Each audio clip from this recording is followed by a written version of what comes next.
Hi, I'm Bob Dixon. Welcome to the Eagle Insight Podcast, your go-to source for bold and actionable leadership insights. With more than 30 years as a military officer and a strategist, I know leadership is about real impact. In this series, I sit down with top industry leaders to uncover their challenges and their success secrets. Ready to elevate your leadership? Well, hit subscribe. And if you'd like to be a guest, visit 5eaglesleadership.com/interview. Let's dive in. Hey, welcome back to the Eagle Insight Podcast, where we help leaders everywhere be their very best.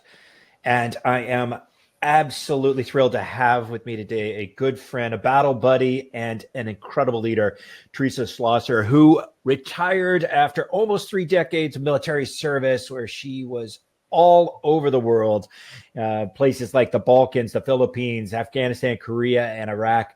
And now she's living her best life, and she's fishing and hiking and surfing, and she is helping leaders as a mentor and as a coach be their very best. And I would be remiss if I didn't mention she is a 5 Eagles leadership coach that is available for helping leaders in your organization be their best as well. Teresa, thank you so much for being here.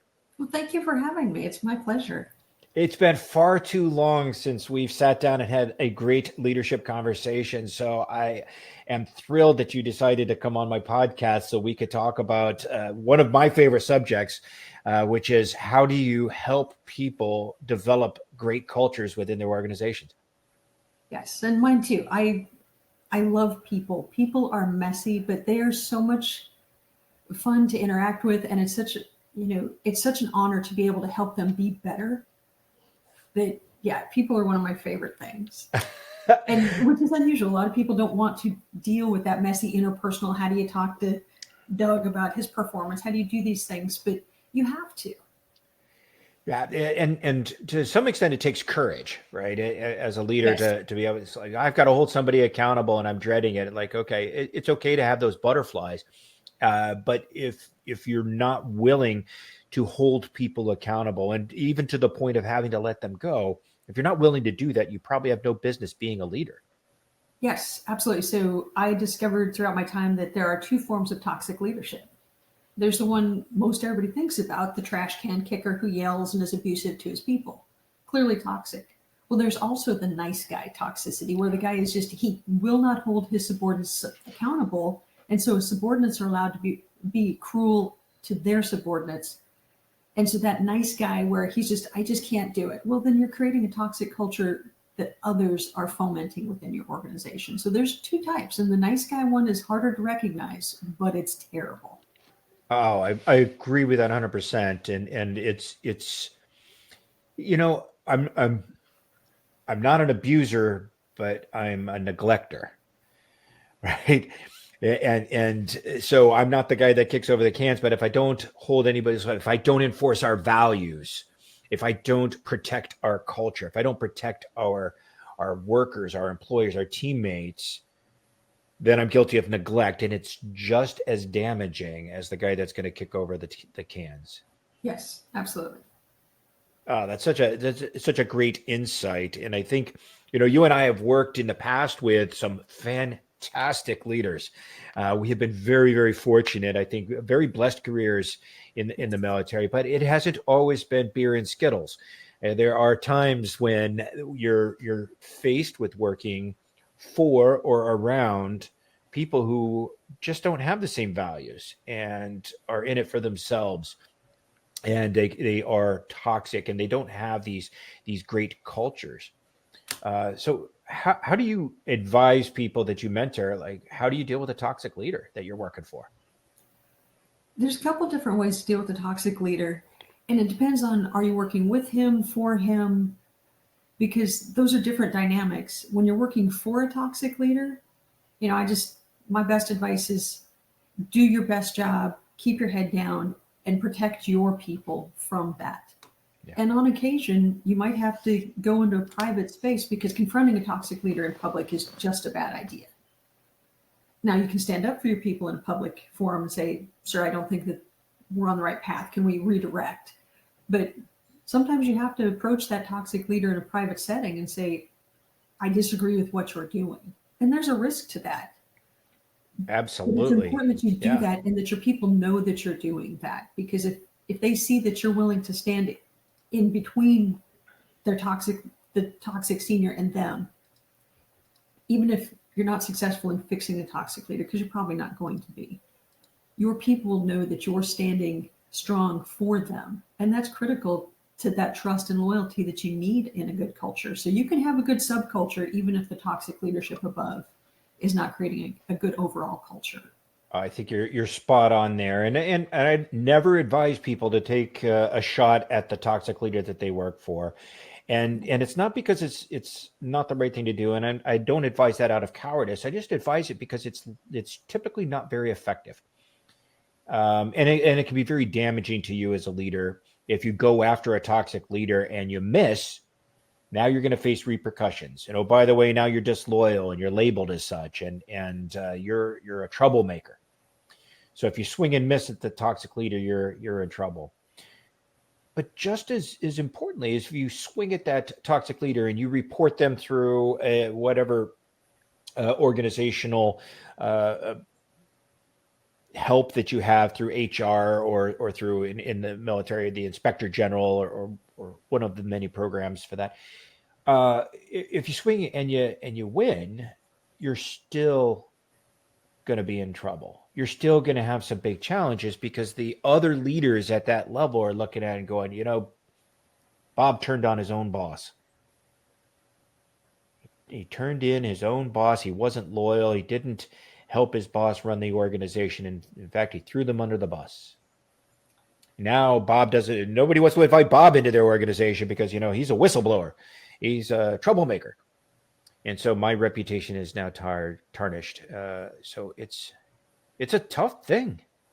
It's tricky. And you had a guest on a couple weeks ago who talked about just that thing, that when she reported things that were going on and seniors were aware of it. And she was the one who was held more accountable than the people who were responsible for the toxicity. So yeah, it's a very tricky thing. The best outcome, and we saw some of this when we worked together as battalion commanders, is if the person above that toxic leader also recognizes it. Yeah. And then you have some top cover because that person can step in and run some interference and hold that leader accountable without punishing the subordinates who are trying to do the right things. But that's a rare occasion. More often, it's that everybody's like, oh yeah, that guy, he causes trouble.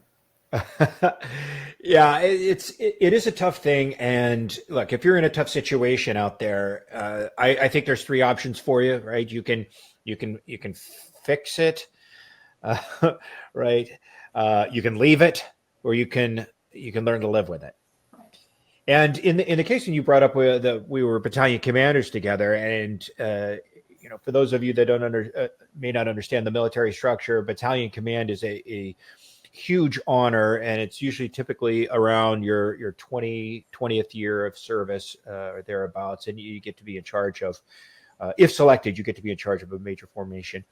And Teresa came in about a year after I did into the brigade that we were serving in. And we worked for a pretty tough boss who was often unfair about a lot of different things and had some interesting ideas about how to lead.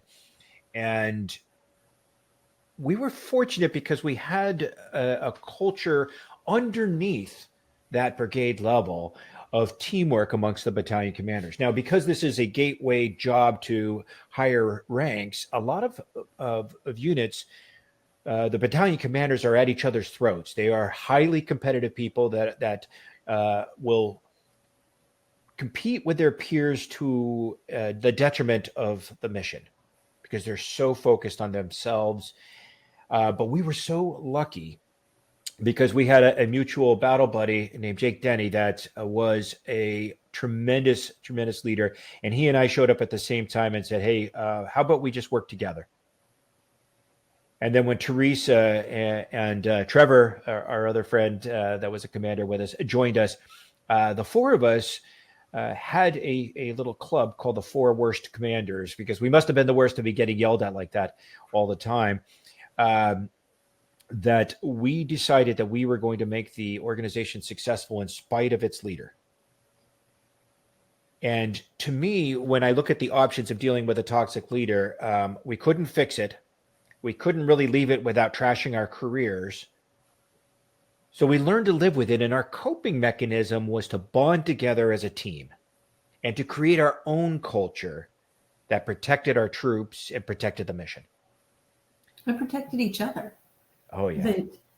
And when Trevor and I came in, we talked that we were so fortunate to come in to you and Jake as the senior commanders because, like you said, we'd never really seen where battalion commanders worked together. They were always not working against one another, but there's only one brass ring.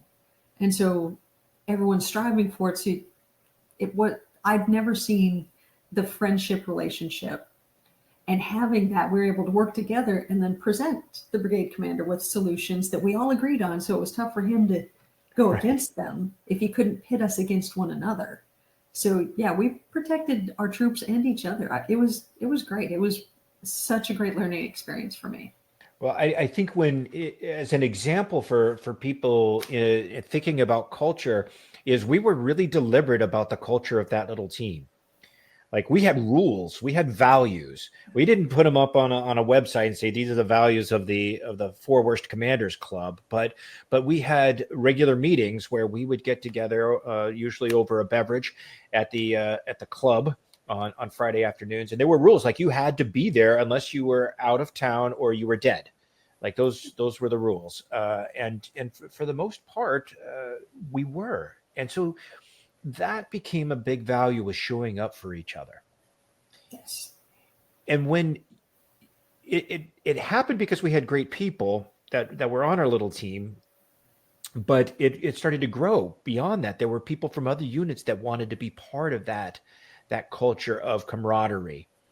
And I think this happens in a lot of different organizations. I think that if the leader is not going to take charge of the culture, that inside those organizations, you can have subgroups that create their own culture. Oh, absolutely.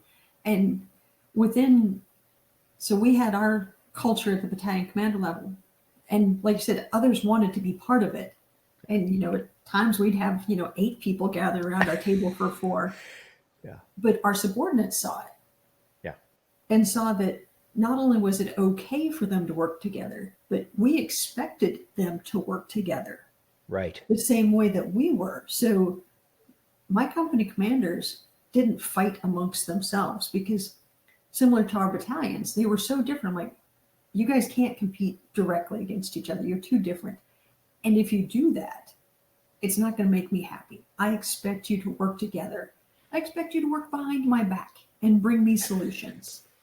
And that's okay. So it was just being able to be the example of good culture, spread that across so many junior officers that I know that they were far better off for just having seen us share that culture and be the example. And I think being explicit with our leaders about how that culture developed and how they can do that within their own organization. I guess it didn't happen on accident. No. Right? Jake looked over at me during our pre-command visit to the organization, to the brigade, and he looks over, he goes, "Well, we're going to have to fix this place one drink at a time." And that's what we did. And it wasn't about the drinking part so much, although that was fun. It was really about, we have to watch each other's backs, but let's be deliberate about it. And then when we had conversations with our company commanders, our subordinate commanders, to say, no, you guys have to have a group. You have to bond. And oh, by the way, since I get along with Teresa, if you ever have to work with her unit, you've got an ally over there. Yep. Because she's not just a peer, she's a battle buddy. She helps keep me straight. And so you have to be able to have that network of captains that are looking out for each other. By the way, teach your people that. Yes. Yeah, we are so much better if we are working towards the same goal, not working towards 2 equal goals. Right. So yeah, and it's amazing how quickly good culture can spread too. Yes. Now there is a danger of creating these little groups, these subgroups of your culture, because as a leader, our brigade commander had no influence over the culture below his level because we had taken that from him. Yes. And I'm not sure he was aware that we had taken it from him, but I think, in fact, we made the brigade very successful in spite of him. And fortunately, as you mentioned, the leader above him recognized what was happening. But if you're going to encourage the cabals underneath you to get together and play well together, is they can lead off in a direction that you don't want. Right. Yeah. If you're not paying attention, you can have your specialist mafia. Yeah. Explain what specialist mafia is. I'm not sure the audience knows what that is. Okay. So a specialist is a junior soldier.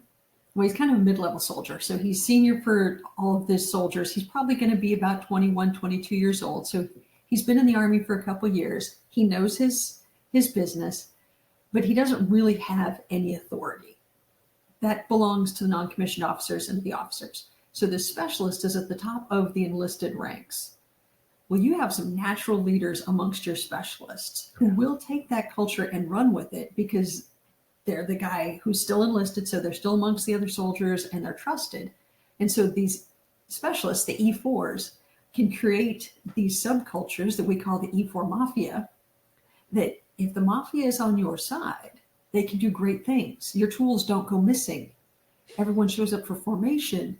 Right. Things happen kind of naturally. But if that Mafia is against you, then, formations get missed, tools go missing, vehicles aren't serviced right, just little things that you can't pin something on. It's just like your unit has gremlins in its electric. And so the E4 Mafia can be a very powerful force if you're not in tune with it. But yeah, they can take you think you're doing these great things, and meanwhile, I don't even know how to describe it. It's like you think a school of fish is swimming towards the shore, but you can't quite see under the surface. Well, that school of fish is swimming out to sea, and you have no idea. And so you have to stay in touch with that unit, or bad things can happen. I think that's such a great and powerful example, and immediately is brought back to the first toxic leader that I worked for as a lieutenant. I had a company commander that just didn't get it, right? And tried so hard to be a great leader that he was overdoing it to the point of, I have to direct everything and you'll do what I say all the time, and was very demeaning to people. And the E4 Mafia just, they would have conversations amongst themselves of screw that guy. And so somebody would say it, right? They'd be sitting around on a Friday night having a conversation, and somebody would go, well, screw that commander. And then somebody would go, how would we go about doing that? And next thing you know, this is no kidding. This commander, as a company commander, you're responsible for all of the property that belongs, all of the equipment that belongs to that company. So that's a ton of stuff, millions of dollars worth of stuff. And how you account for that is you sign it out to people, right? You make sure your subordinate leaders are signed for their stuff. And so we call them the books. You have the books. You have to sign your books, and you have to sign them periodically. When the most important thing you have for keeping track of all that stuff is the sub hand receipt books. And if you have an E4 Mafia that's out to get you, those sub hand receipts might disappear. Oh my goodness. So there's a company commander on the hook for every piece of equipment, every screwdriver, every wrench, every vehicle. And if something goes missing and he doesn't have a hand receipt to show that it's been signed out to someone, he is personally liable for that. So I watched that happen. I did not know it was going on. I found out about it later. I could not in good conscience. I laugh about it now. At the time, I was saying, thank God it wasn't me.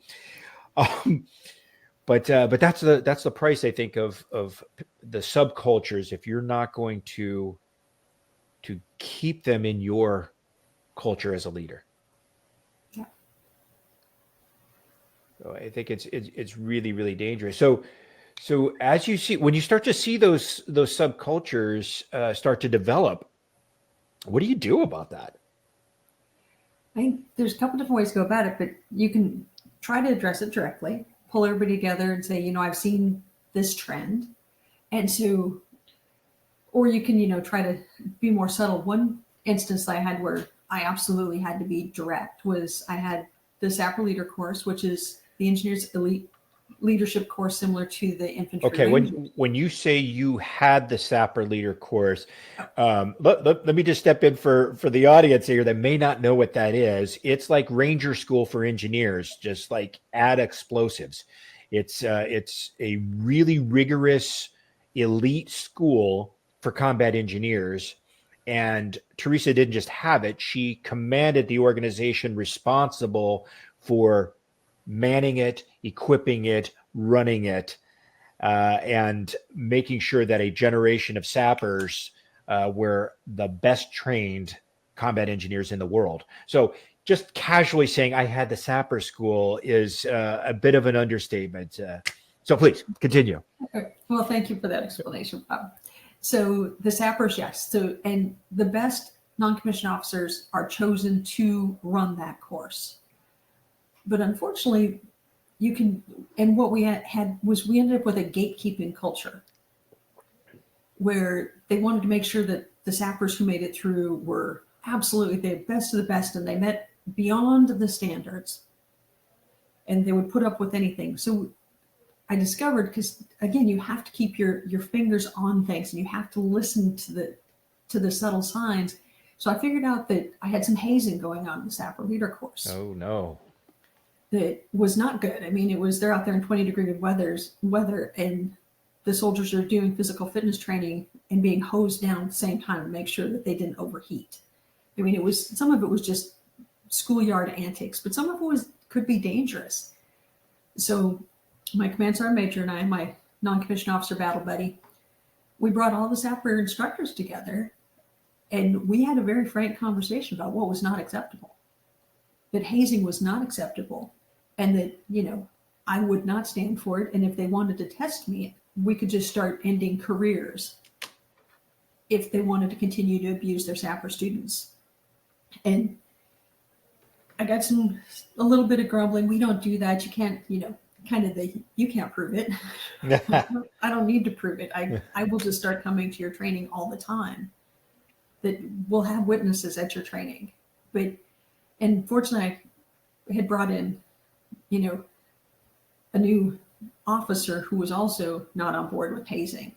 And so we sat them down, said this is not acceptable. And then we started having a leadership presence there almost constantly until we weeded out the folks, the NCOs who thought that was okay. So that was when it was dangerous and it was wrong. And so we had to address it straight on. Other times you can do subtle influences, but I think no matter how you address it, it comes down to presence. Yeah. That the leader needs to be there so that they can set the example and so they can stop things as they're being said or as they're starting to occur. So I think that leadership presence is so critical to having a strong culture that if you're not there, then that subculture will thrive and probably won't be good. I absolutely agree. And when you're a leader in a large, complex organization, you can't be everywhere at once. And particularly someplace like the Sapper Leader Course, they do training all over the place that's geographically separated by large distances. And oh, by the way, that's not the only thing you're responsible for. You have an entire battalion's worth of other kinds of training that's happening. So there's lots of demands on your time. So you can't be everywhere at once. And I think leaders in business find that as well. It's like I have a business in Atlanta. Sorry, I have a business in Atlanta that does work in 5 or 6 different states. So I have crews that are going out to different locations, and the project managers that oversee that, I'm like, when was the last time you saw them when they were working in Virginia? Well, we can't. We have to trust them. Okay. That's important to build that trust. It's essential that you build that trust. But how do you go about building that trust so that you are comfortable with that kinds of distance? Are you periodically showing up on those kinds of job sites? Where's your feedback loop to make sure that your leaders are abiding by our values? Because when it comes right down to it, culture, I think, is a manifestation of your values.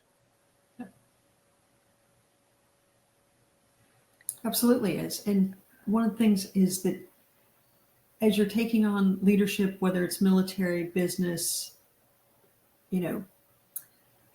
charitable, whatever it is, I think you have to assess for yourself, what are my values?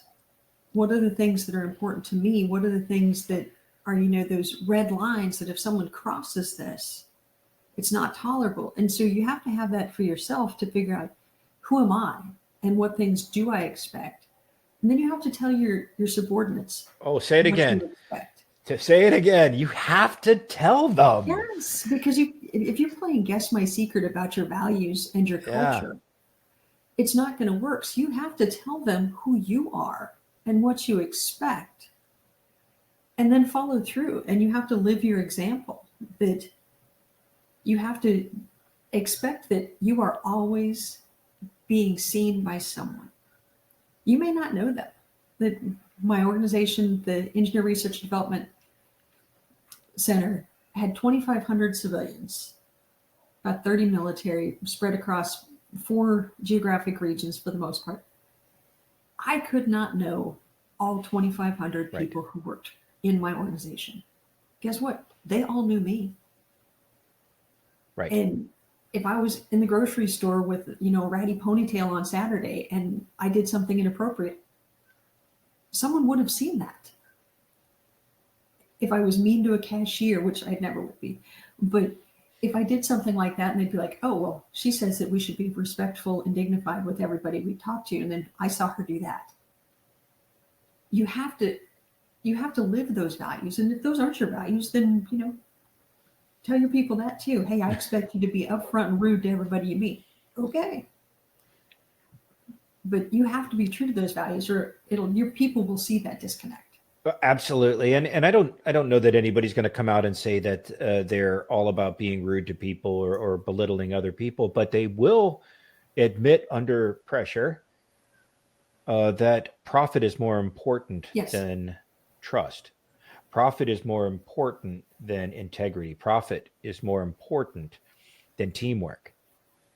And you see this in organizations all the time where they talk about trust, integrity, communication, teamwork. By the way, those were the 4 core values for Enron right before it imploded. They talked about it, but they didn't live it. And there are this sub messaging that you send out by your behavior and by your statements that, those are secondary. Those are for the shareholders to read in our pamphlets. But the real value here is profit. And we will do anything to get more of it. Absolutely. And we've seen this in a lot of different organizations, but I think within the military context that we've been talking about, we have a way of finding out whether or not these subcultures are getting away from us. And you mentioned a character in this whole story is your sergeant major. Yes. And we have both been blessed with great sergeants major when we were at that level. And we now have a network of sergeants major throughout the military. And you and I both served with some of the same folks. Sergeant Major Gann once told me, he was talking about telling people about values. He's like, if you haven't said it in 30 days, you never said it, because people will forget it. And so you have to tell them again and tell them again and tell them again. And unless you tell them and it's been more than 30 days, then you might as well never have said it. Absolutely. So talk about the role of the sergeant major, because I think there's a missing element in most private sector organizations, and that is the sergeant major. Talk to me about that. So sergeant major is your senior enlisted advisor. And that's his title, is he is an advisor. So he is your connection back to your unit. So Bob and I's battalion commanders were lieutenant colonels, and that's the first time that you get paired up with a command sergeant major. And typically your command sergeant major has probably 4 or 5 more years in service than you do. So you're the commander, and this is typical throughout the military, that your senior NCO is almost always going to have more experience than the commander, which is unusual. In business, you would not have someone who had more experience working for someone else. Now, not necessarily the case, but as you know, a partner, typically the more experienced one is going to be the senior. So you have your sergeant major, who's your battle buddy. He is your advisor. And if you're wise, you will listen to your sergeant major when he tells you, because he's the one that the troops are going to come to. And he's going to be the one with that extra experience who's going to see things in your formation that he's seen before and can come to you and say, you know, ma'am, I think we've got a problem in Bravo Company. I'm watching, and the platoon sergeants, you know, they're not, I corrected them, but they're not doing the right things. The company commander's not present, because the NCOs will tell them, hey, the company commander, we never see him. He's not here. He doesn't come to physical fitness. So they'll take things to the sergeant major that they won't take to the commander. So he's a conduit into those lower ranks. And if you're not taking that advice, and you don't always have to take his advice, but you should always listen. Right. And then make your own assessment, because you might know something. You might know that the company commander's having some personal problems or some physical problems. So, and then you can backfill to your sergeant major. Hey, yeah, you know, the guy's got an upcoming hernia surgery. That's why he's not there. But I'll talk to him to make sure he's there, even if he's not participating. So you work together, but having that very highly experienced and knowledgeable partner who gets that information is so critical. And you're right, I don't know that it exists in the business world. I don't know how they would structure that. So it's very interesting that you mentioned that, because in my forthcoming book that should be out in the next 6-8 weeks, called Level Up Your Leadership, I talk specifically about the role of the sergeant major and how business leaders would do well to deputize somebody within their organization to be their sergeant major. Understanding and keeping tabs on your culture and really getting an in-depth knowledge of your company, particularly when you have a complex organization that could be geographically spread or just difficult to get around. Busy leaders have a hard time talking to everybody within a 2,500 person organization like you did when you were in Vicksburg. The sergeant major has their finger on the pulse, and you need feedback loops.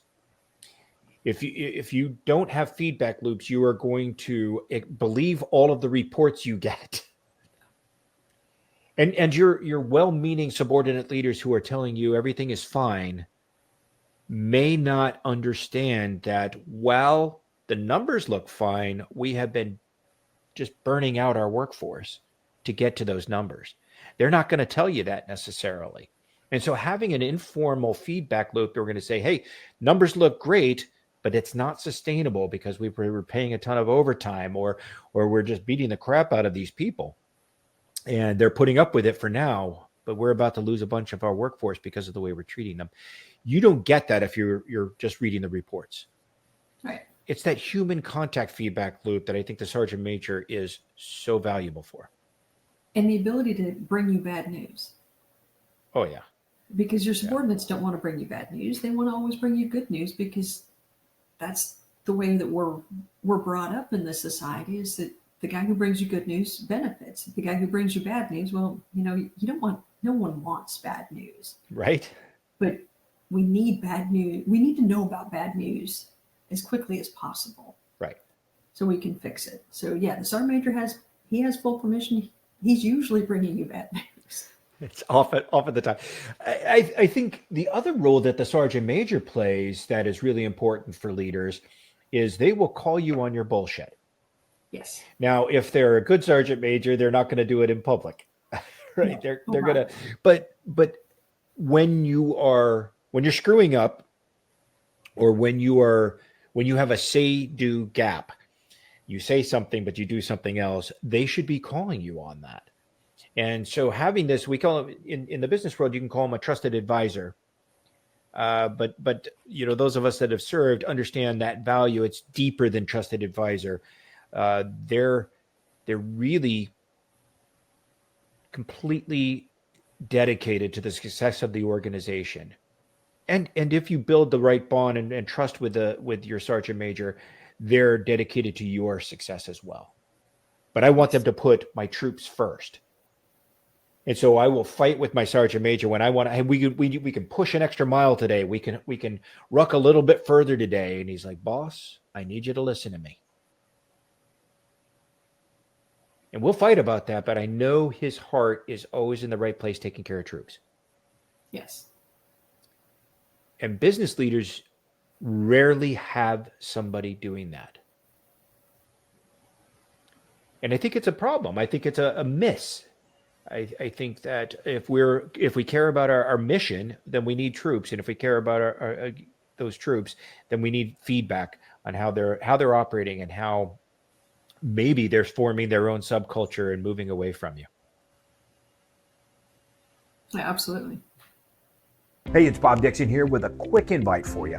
If you're ready to revolutionize your leadership, listen up. You're invited to our new monthly workshop called Total Leader Concept. In just one session, you'll get real battle-tested strategies from my 30-plus years of military and business experience. Imagine unlocking tools that not only help you tackle challenges head-on, but also empower you to inspire and transform your team. This is your chance to break free from the old habits and become the leader you're meant to be. Spots are limited, so act fast. Visit 5eaglesleadership.com/workshop and secure your seat today. And let's redefine your leadership together.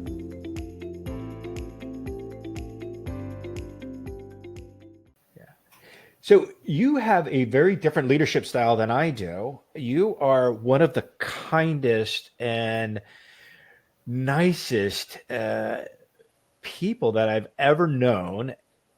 And I think that sometimes people confuse kindness with weakness. Did that ever happen to you? On occasion.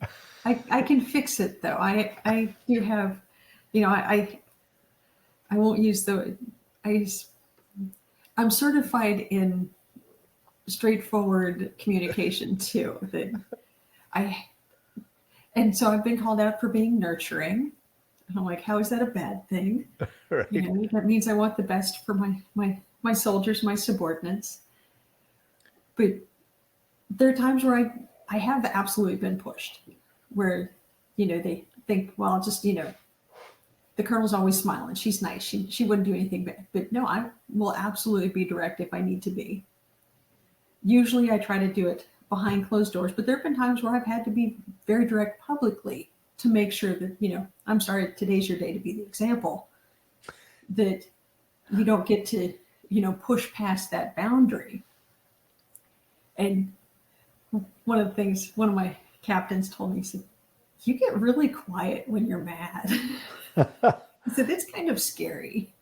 And I said, well, it's probably a good thing that you notice that because, and so some folks yell all the time and pretty soon you just don't even listen.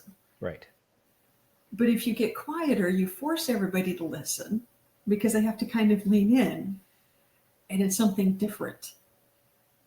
And so, yeah, my preference is always going to be, I like being the good guy. I like being kind and I am a nurturer, but I will step forward and take one on if needed. It reminds me of, we were in Iraq and there was a spat going on. So I was the battalion executive officer, so I was second in command. There was a spat going on between the NCOs, the non-commissioned officers, between my section and the other senior majors section. And I'd finally just had enough. And I scuffed up this NCO pretty good. And he knew he was wrong. And he went to the other major, Major Don Aller, and said, sir, the nicest person in the battalion just tore my face off. And Don looked at him, and because Don was telling me this, I just looked at him and said, well, then you probably deserved it.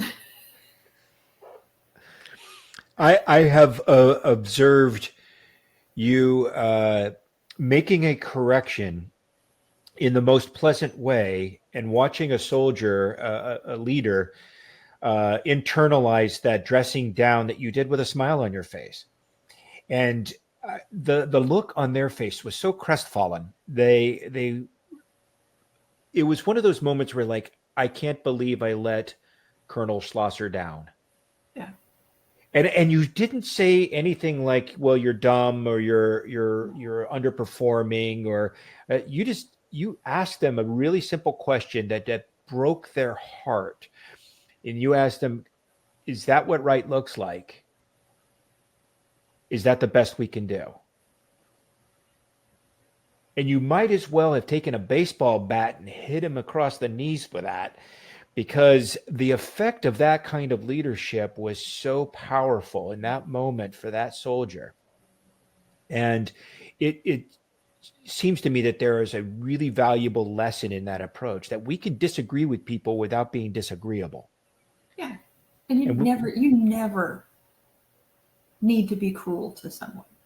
Right. Or to demean them. Never.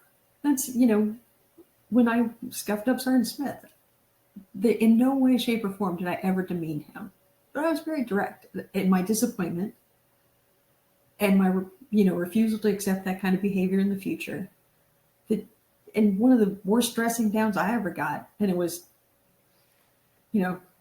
from someone who I respected, so that made it all the worse, was, I expected better.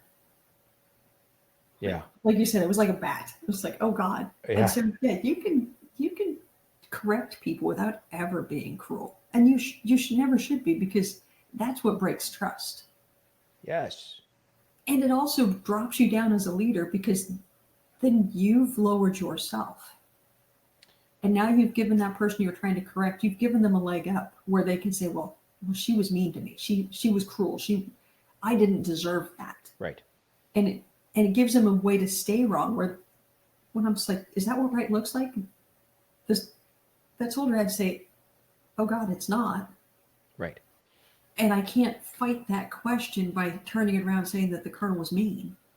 Right. So yeah, if you have to be very careful with those things. And I'm generally, like I said, I like people. So I try to do best by them. But I think there's so many great lessons there, right? And there's a lot of leaders out there. By the way, there's a huge leadership trap that a lot of particularly new leaders fall into, and that's the need to be liked. Yes. I mean, I know Teresa as a person loves to be liked.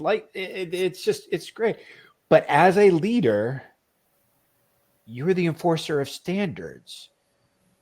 And if I have a choice between making sure the troops are getting the job done safely and correctly to standard, and they're held accountable when they're not, and I balance that with being liked is a distant third, fourth, fifth, or whatever.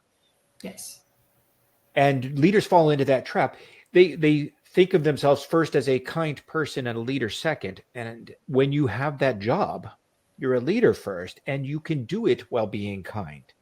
Yes. They're not mutually exclusive. No, absolutely not. So one of the things, and it was later in my career that I figured this out. And it was when I came to ERDIC, the research center, that I told my folks, I put out, this is who I am. And I said, here's some things I promise you. I said, first, I'm never going to make everybody happy. No. It's not a goal, not even a goal. It's not going to happen. But I promise you, I will always give you my best. And that way and I hope that they saw that, because I had the distinct pleasure of being in command during COVID. Oof. Where the rules changed every day and no one knew what was going on, but I had to enforce those rules. And whether you wanted to wear a mask or not, that was the DOD mandate. You're going to wear a mask, and I'm going to tell you to wear your mask, or I'm going to tell you to leave my installation. And so I know that I made some people angry. Some people were angry that I didn't put them in masks quickly enough. Others were angry that I put them in masks at all. So that's why I said, I'm not here to make you happy. I'm here to make sure that you're safe, that we're following policies, that we're doing what we know is right today. And if today it's raining, we got an umbrella. Stops raining tomorrow, we're going to put the umbrella away. Things were changing. And so, but I think because I told them I would always do my best for them, that kind of covered that gap once in a while. If I made them angry, they knew it wasn't personal. I was just giving them my best. But you're right. Being liked is not even, that's likership.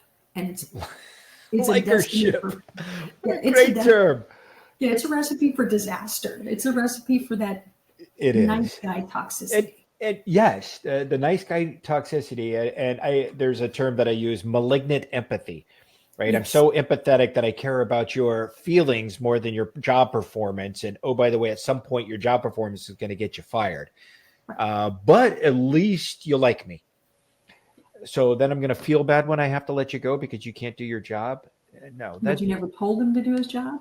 because if we're going to hold people accountable, we have to absolutely be clear about what the standard is. What does right look like? And there should not be any ambiguity about that. And if I'm clear about the standards and I'm clear about why it's important, those standards exist for a reason. And if they know what the reason are, they're more likely to meet those standards. And then I have to enforce them. And I can enforce them while being nice. I had a great leader I worked with that we both worked with, Rich Pinnell, who would always say, it doesn't really matter what all of these different programs come out and they're telling that this is a protected demographic or that is a, he goes, look, stop. It's too complicated. Here's the thing. Treat every single person you meet with dignity and respect. Live our values. Get your job done. And you'll be okay. That's it. That's the rules. Yes, there's a whole bunch of lawyers out there making all sorts of different rules they'll put in rule books, and fine. Live the values. Treat everybody with dignity and respect. Get your job done. I loved working with Rich Pinnell because he was so simple and so principled. And he lived that as an example. And he's a kind person. Mm-hmm. Not afraid to be hard on people and hold them accountable.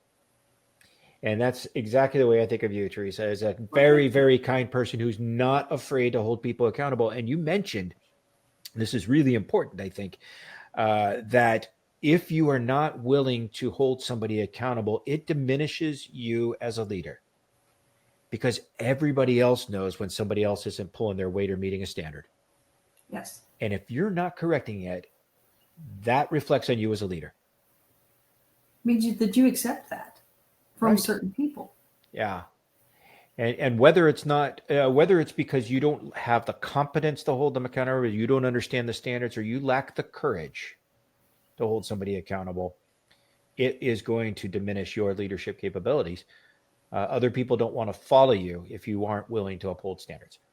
Yeah. But Teresa and people like Rich and others that we've worked with over the years have this ability of holding people accountable without being a jackass. Yes. And that, I think, contributes to a winning culture. It's definitely a key part of it. It is. Oh yeah. So I love working with you. We've known each other a long time, and I do miss working with you on a daily basis in our Friday meetings. But I'm glad that we get an opportunity to work together as coaches on occasion. And for those of you out there who want to go deep into your culture and want somebody to come in and take a look at your organization and tell you where your culture might be amiss or where you as a leader might be able to help drive that culture and protect that culture in a way that really reflects your values, you ought to give Teresa a call, because she's happy to come in and have a conversation in the nicest possible way and tell you how screwed up you are. She's done that with me so many times to pull me aside and say, hey, listen, you're doing great. Let's talk about where you're not. And in the kindest possible way, help me grow. Teresa, I can't thank you enough for being here and spending time today and with our audience. And I know that they're going to get a lot out of listening to you. Well, thank you again for inviting me. This was an absolute pleasure. I loved our conversation. I love all of our conversations. I hope we have many, many more. And you can get a hold of Teresa through 5eaglesleadership.com. And she is available to come speak to you about culture, come speak to your employees and your organizations. Thanks again, Teresa. Thanks, Bob.